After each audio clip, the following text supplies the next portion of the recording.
Welcome to Tomorrow's World Today, a show dedicated to the discovery of innovation and cutting-edge technology. We showcase the latest developments from the greatest companies and smartest people in the world. Tomorrow's ideas are out there, and through our journey of inspiration, we will uncover the technology of the future. This is Inventionland World Headquarters. Here now is George Davison. Did you know that kidneys are the most frequently transplanted organ? Over 70 years ago, the first human kidney was transplanted. Back then, this was seen as a cure, but unfortunately, a lot of lives were lost from something called organ rejection. Because the surgery was so new and outcomes were unknown, when a body would receive a new organ, it would frequently not accept it, and the person would die. Have you ever wondered how transplants went from a risky procedure to a life-saving option? And how did we find the key to unlock successful post-transplant care and surveillance? Can you imagine what the future holds? In the past, patients were not surviving after they got a new organ, and now they're lasting a lifetime. I've been wondering about this, so I'm sending Darius to San Francisco to investigate a company called CareDx and how they're helping transplant patients get the best possible help when going through a life-changing operation. Technology is continuing to advance in the field of transplants, so we're going to go explore that world today. The world of medicine is evolving rapidly. It's hard to believe the first kidney transplant happened 70 years ago, and so much has changed due in part to the advancements in science and technology. On any given day, there are over 100,000 people waiting on an organ transplant list. Although you may not know anyone who has undergone a major transplant surgery, it's pretty likely that someone in your friends or family circle has had one.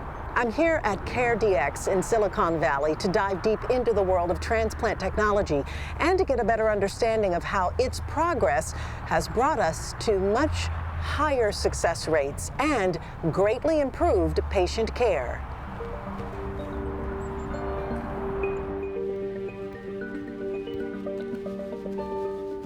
Darius, welcome to CareDx. Hi, Peter. It's so great to meet you. I'm really excited to know more about how this company got started. Well, originally we focused on blood-based information technology. And what are you focusing on and working on right now, today? We focus on transplantation, on heart, kidney, lung, liver, and stem cell transplantation. Quite busy, so what does the future look like? Well, the future is very exciting. We not only focus pre-transplantation, matching organs to recipients, but also after transplantation, we care for the entire transplant patient journey. Now let me introduce you to Steve Craig from Stanford University, who will tell you more about our great technology. Dear Steve, see you later, Daria. See you. Hi, Steve. Hey, Daria. Tell me a little bit more about your technology. Well, it's based on measuring differences in the genomes between the organ donor and the transplant recipient. Your genome is the DNA, which is the blueprint for your cells and you as an individual. And of course, you and I have different genomes, but every cell in our own body has the same genome. And if you were to get a kidney transplant from me, for example, that new kidney, every cell of that kidney would have my genome in it, but every other cell in your body would have your genome. And if doctors wanted to understand if your body was accepting the kidney, they could look for my DNA in your blood. How do you analyze the DNA? We do that with DNA sequencers. How do you use DNA sequencing? We use it to monitor the health of the transplanted organ. And we do that by reading out the differences in DNA sequencing between your genome and my genome. The machines that do this are amazing. They're sort of a mashup between a dishwasher and a microscope, but they allow us to read out millions of molecules at a time. How does this translate to patient care? It allows doctors to understand how well the body is receiving the transplanted organ. And if the immune system is attacking the organ, more of the DNA will go into the blood, and we can read that out. Let me introduce you to Fred Cohen, who's a CareDx board member, and will tell you more about clinical applications the company's pursuing. Darius, please meet Fred. I'm going to run back to the lab. Great, thank you. Hi, Fred. Hi, Darius. So tell me, what excites you most about the work that's being done here? CareDx has created a way for us to individualize care for patients. When I first started taking care of patients, we treated people in groups, a group with pneumonia, a group with lung cancer. Today, through blood tests that CareDx has developed, we're able to individualize the care of the transplant recipient, somebody who has a new kidney or a new heart. And in that way, they are doing better. You've been in this industry for some time, so what about some of the changes that you've seen? When we started this company close to 20 years ago, heart transplant recipients were followed by a biopsy. A large catheter was put into their groin, threaded up to their heart. Small pieces of their heart were taken out and then examined under a microscope. Today, we have blood tests that give us the same information, much easier on the patient, and much better care without the damage to the heart or the heart valves. Fascinating. So what does the future look like? I think we can see a day where we're going to be able to customize cell therapy to not only treat diseases, but perhaps cure them. Diseases like rheumatoid arthritis that today we treat with protein therapeutics that suppress the immune system. But I think we're on the verge of a time when we're going to be able to customize cells and inject them in as cell therapy to eliminate the offending cells from your immune system and hit the reset button. I think now would be a great time for you to go down and meet Paul in the lab and see how it's all done.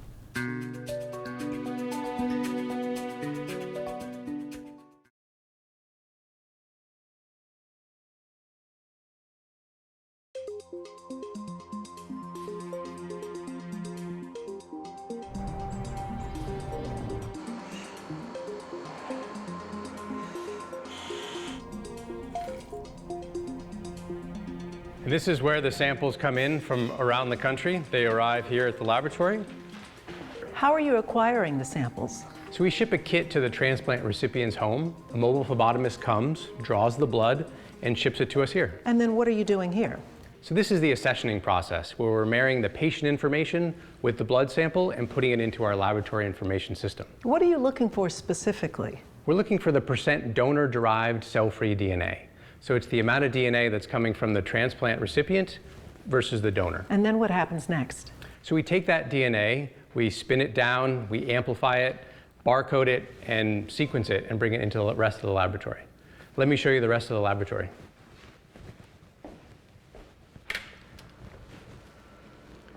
We're now in the pre-amplification laboratory where we spin down the patient's blood, extract the DNA, and amplify the specific portions of the DNA we're interested in. I understand you used to do all of this by hand. How is technology assisting you? That's right. Let me show you.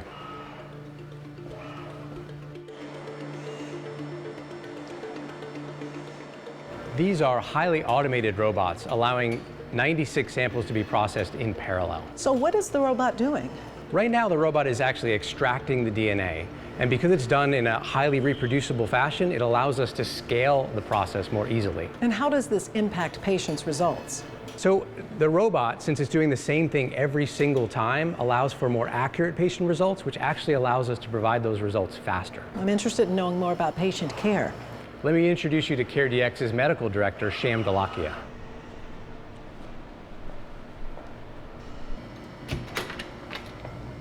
Hey, Paul. Hey, as promised, here's Sham. I gotta run to a meeting. Great, thanks. Hey, Sham. Hey, nice to meet you. Good to meet you. So I'm really interested in knowing more about your patient care. Absolutely. Well, as we think about the patient, their care and journey, why don't we frame the discussion with the history of transplant to set the scene? Great. Fantastic. So Darius, when we talk about the history of transplantation, we never really cracked the code until the 60s, which was an exciting time for everyone. We had the Rolling Stones, we had the Beatles, we had the Kinks, but in the same time we look at those rock and roll stars, these are the rock and roll stars that we see in transplantation. The first image that you can see here on the left is Peter Medawar. He won the Nobel Prize in 1960 for really understanding the underlying immunology that sort of frames the whole structure that we use for transplantation. The next thing that we wanted to do was understand how do we get a best matched organ. And so Paul Terasaki is the second image you see there, and he really was focusing on the idea of taking any organ from a patient, putting it into someone else and getting that optimal match. And that was something that really revolutionized that time. And that's when the operation started. We could see that Joseph Murray, the third image here, did the first kidney transplant in 1954 between two identical twin brothers, and that was successful. And it continued to bring success going forwards, with Tom Starzl doing the first liver transplant in 1967. And that was an exciting time, but outcomes were poor. About 50% of patients got to 1 year survival, and in the 80s, there were a new bunch of drugs that came to the market. But since that time, everything stayed the same. Outcomes have started to stagnate, and that's where CareDx comes in. And so what is the role of CareDx in all of this? So CareDx is a precision medicine company that really harnesses the technology of next generation sequencing. And this is really important in transplantation because through simple blood tests, measuring little fragments of DNA, we can create and learn information about the patients and their transplants in a way that we've never been able to do before. Really move the paradigm from lagging indicators, where we're always reacting and trying to course correct for patients, to leading indicators, allowing to use this molecular smoke alarm to see stuff that's happening before the patient gets sick. Can you share with me some results? I'd love to. So this is an example of a patient that we have here where the patient's having a number of blood tests done, and you can see that the numerical value is being given to the provider. As the results go up, you can see that there is more injury happening to the allograft, and as the results come down, you can see that the doctor has looked at those results and changed something in that care pathway. And so here you can see how well you are controlling the patient's care, and the lower the AlloSure result, the better the patient's doing. The value here is it's real-time information, and it allows you to understand how to make efficient changes, both in real time, but ahead of anything else that's happening. Fascinating. Well, I'm really excited that you're interested in this. I'd love to introduce you to my colleague, Dr. Matt Weir from the University of Maryland. I've actually arranged an appointment for you to go and see him. So let me drop you up to the airport so you can speak to Matt. That'd be great. Great.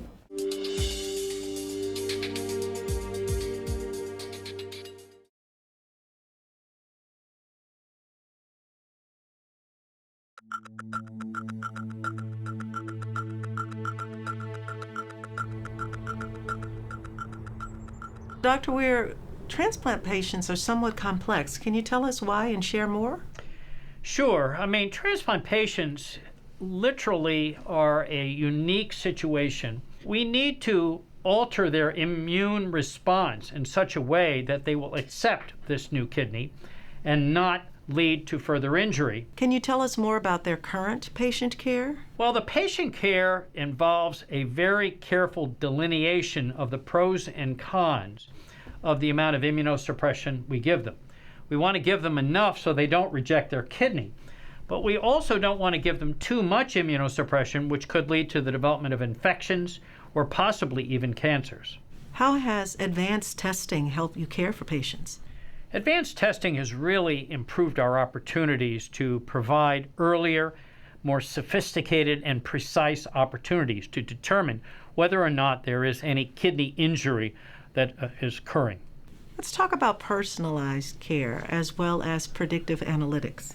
Ultimately, precision care or personalized care will be our strategy to provide a very specific form of immunosuppression only for the antigens or foreign proteins that are expressed on the transplanted organ. Predictive analytics are also moving along, and that is the capability of combining many clinical, laboratory, and patient characteristics to address longevity and whether or not earlier interventions and strategies for clinical care can predictively provide longer-term kidney function. So what's the future looking like? My future hope is that we will have what I would call the liquid biopsy, meaning that we will be able to use blood and urine and follow that in a very simple way proactively to identify earlier causes of graft injury, the specificity of graft injury so that we don't need to do a biopsy, and then ultimately use predictive analytics to predict that we'll have a substantial impact on graft longevity. So Darius, what I'd like to do next is to introduce you to a patient who we have carefully utilized these newer and novel techniques to identify the stability and safety of graft function, so that you can get a better idea of where we're going in the future with this. Great. Thanks so much for your time. I'm looking forward to meeting the patient. Tell us about the day you got the phone call and you knew they had a kidney for you. I was really surprised the day that it came. I'll never forget it. It was January 7th, 2020. Never forget it. Yeah, so now what's life like now that you got yourself a new kidney? Let me tell you something. I was so happy. And the day of the operation, they thought that the kidney didn't kick in. So they told me, sometimes you have to go on dialysis for maybe a week or so more for it to kick in. But I told them, I said, wait a minute, it's working. They said, how you? I said, it's working, seriously. How'd you know? Huh? Because I could feel something moving inside. So it must have been the fluid or something passing through. So I said, it's working fine. So I was just so happy that happened. You could go back to life as normal. Back to life as normal, no more dialysis. Wow, wow. So this procedure though, of course, the way that transplants are being done and then the post-procedure, how has that been for you? What it did, the technology that they use today, actually the doctor told me the operation was probably about 4 hours or less. Actually, it was just 3 days of pain. And after that, you get up and start walking around like it never happened. Yeah, and even with this procedure now, you have a phlebotomist come by to draw your blood to make sure that everything, that your body's not rejecting the organ and that things are running smoothly. Alice Shaw was right on time. I really appreciate that. She come to the home, they schedule the appointment and they take the blood work there. As a result, everything was good and everything was clear. Good, good. Does that make you feel more comfortable? Oh, I feel terrific. I really do. And the first couple of months you be dragging, and then I woke up one morning, I kid you not, I woke up and I thought I was 19 years old again. I really did. And I was, all of a sudden I just got this energy from nowhere and I was flying around. My wife said, slow down, where you going? So you get that burst of energy. It's all due to the new modern technology, and I see it working. And matter of fact, I do stop up on the 8th floor of the University of Maryland and thank the nurses once in a while. I do thank them. Virginia, Lauren, and Taylor, that were their names. I'll never forget them, because they taught me how to use my medication and everything. So. Well, Steve, I want to thank you for your time today. I'm going to head over and see Dr. Scalia. He actually has developed a drone system to be able to move these organs very rapidly. Wow.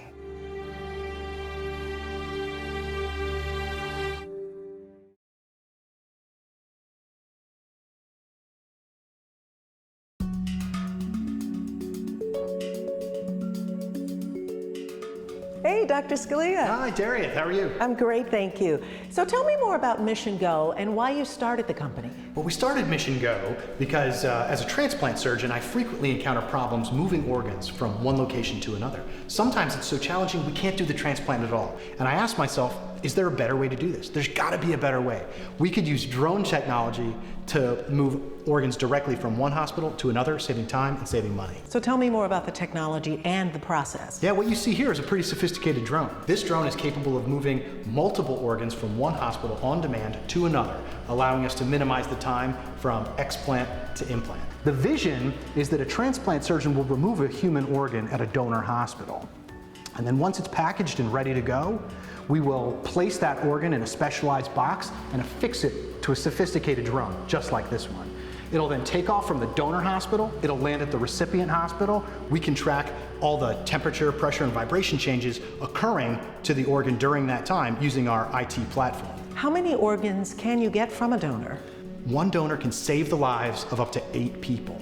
And so in the future, we envision a situation where hundreds, if not thousands of drones are available on demand to move each one of those 8 life-saving organs directly from the donor hospital to the recipient hospital, saving time, saving money, and saving lives. Well, this is certainly fascinating. And speaking of the future, I need to head out of here and go and do a hologram so I can report back to headquarters. But thanks for your time. Good luck with your hologram. Thanks. Hey, George. Hey, Darius.